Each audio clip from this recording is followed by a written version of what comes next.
بسم اللہ الرحمن الرحیم۔ بعض اوقات اتنی تکلیف ہوتی ہے کہ اللہ کے سوا کسی سے بات کرنے کو دل نہیں کرتا۔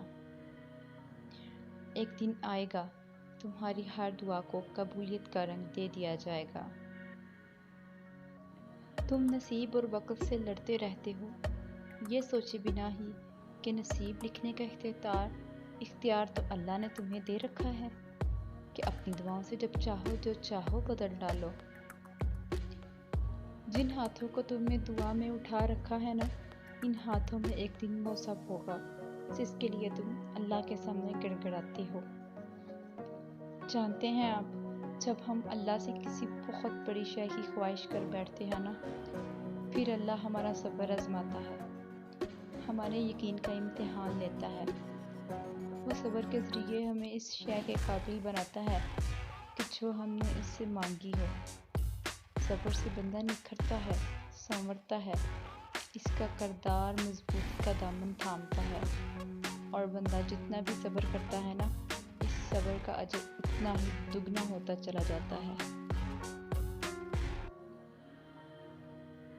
وہ چاہتا ہے کہ تم مانگتے رہو مجھ سے۔ یہ ہرگز نہیں کہ ایک چیز کے نہ ملنے پر مایوس ہو جاؤ زندگی سے۔ وہ کچھ دروازے بند کر کے ہی تو اپنی رحمت کے دروازے کھولتا ہے ہم پہ۔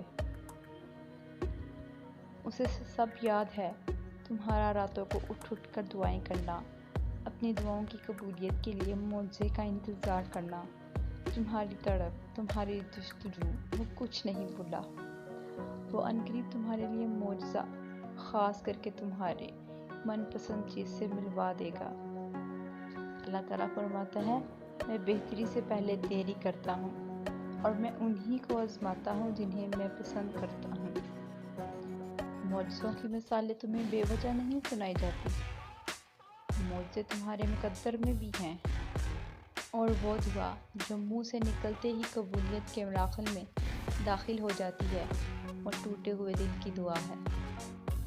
بس پھر جو مانگ لیا جاتا ہے، اس کی عطا میں دیری نہیں کی جاتی، پھر وہ شے بھلے ہی تمہارے نصیب کا حصہ نہ ہو۔ کیا تم نے سنا نہیں، تمہارا رب سب کچھ کر سکتا ہے۔ معجزے ہوتے ہیں، دعائیں سن لی جاتی ہیں، زخم بھر دیے جاتے ہیں، دل جوڑ دیے جاتے ہیں، کن فرما دیا جاتا ہے۔ صرف ایمان، توکل اور صبر کی بات ہے، بس اللہ پر توکل رکھو۔ ہزاروں خیالات میں سے تمہاری عقل کا معجزوں کی آس پر رک جانا بے وجہ تو نہیں۔ تم نے اپنی طاقت سے بڑھ کر یقین کیا ہے، تمہیں اللہ ہرگز مایوس واپس نہیں لوٹائے گا۔ ہاتھوں کا اٹھ جانا یا سر کا جھک جانا کبھی بھی ہمارے بس میں نہیں ہوتا۔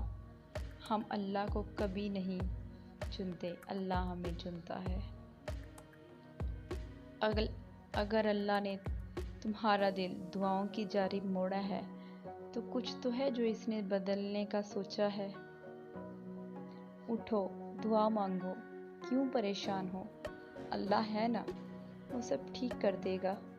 تم بس اللہ پہ توکل کرو اور چل دو اللہ کے راستے پہ، تمہارے لیے بہتر نہیں بہترین وسیلے بنائے گا۔ دعائیں تو چاند کو بھی 2 ٹکڑوں میں تقسیم کر دیتی ہیں، ان کی طاقت کے سامنے تمہاری یہ چھوٹی سی خواہش بہت بے معنی ہے۔ جب تم سجدہ کرتے ہو، محبت کا حق ادا کرتے ہو، اور جب دعا کے لیے ہاتھ اٹھاتے ہو تو یقین کا حق ادا کرتے ہو، اور محبت کا تو یقین کے بغیر کوئی وجود ہی نہیں۔ جس نماز میں دعا شامل نہ ہو، وہ نماز ہمیشہ ادھوری رہتی ہے، تو پھر نمازیں ادھوری رکھ کر خواہشوں کے مکمل ہونے کی طلب کیسی؟